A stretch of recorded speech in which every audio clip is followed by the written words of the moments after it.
अनोखा दूल्हा। बेटियों में सबसे लाडली थी तो सबसे छोटी कविता। कविता सांवली रंगत वाली व स्वभाव की तेज थी।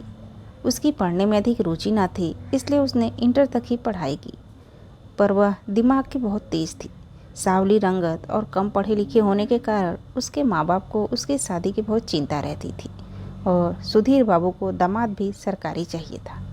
जो भी कविता को देखने आता उसके सांवली रंगत और कम पढ़े लिखे होने की वजह से उसे नापसंद कर देता।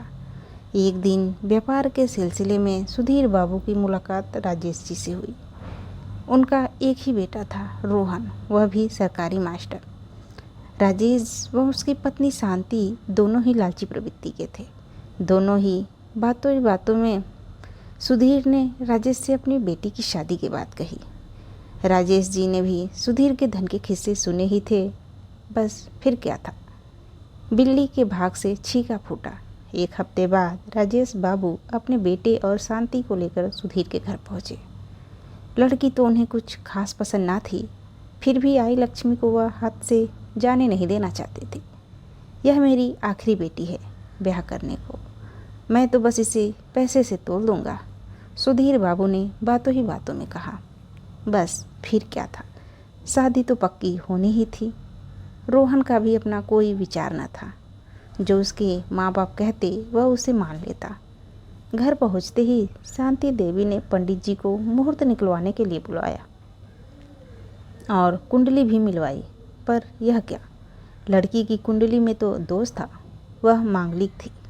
अब तो शांति देवी और राजेश जी के अरमानों पर खड़ो पानी फिर गया।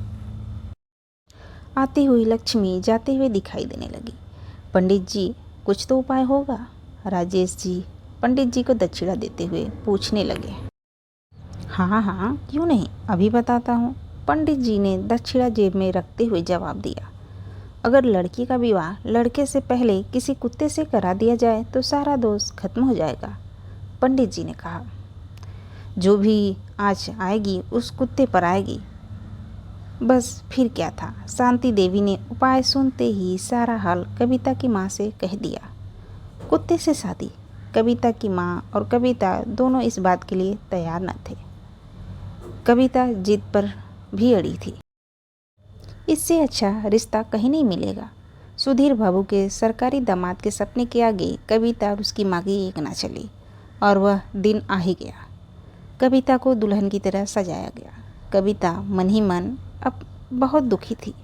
राजेश बाबू और शांति देवी अपने घर से कुत्ते की बारात लेकर कविता के यहाँ पहुँचे। कविता राजेश बाबू के लालच को भाप चुकी थी। उसने उन्हें सबक सिखाने की ठानी। कुत्ते को कविता के बगल में बिठाया गया और पंडित जी मंत्रोच्चारण करने लगे। शांति देवी कुत्ते का हाथ पकड़ के सारे कर्मकांड करवा रही थी।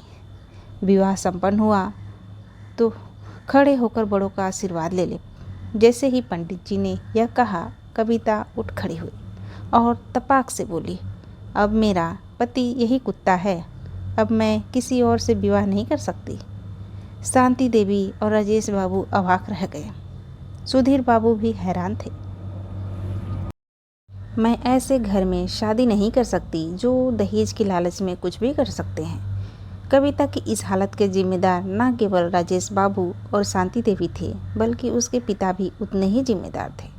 अंधविश्वास और सरकारी दामाद की इच्छा आज भी हमारे समाज में व्याप्त है, जिसकी वजह से कविता जैसी न जाने कितनी बेटियों को अपमानित होना पड़ता है।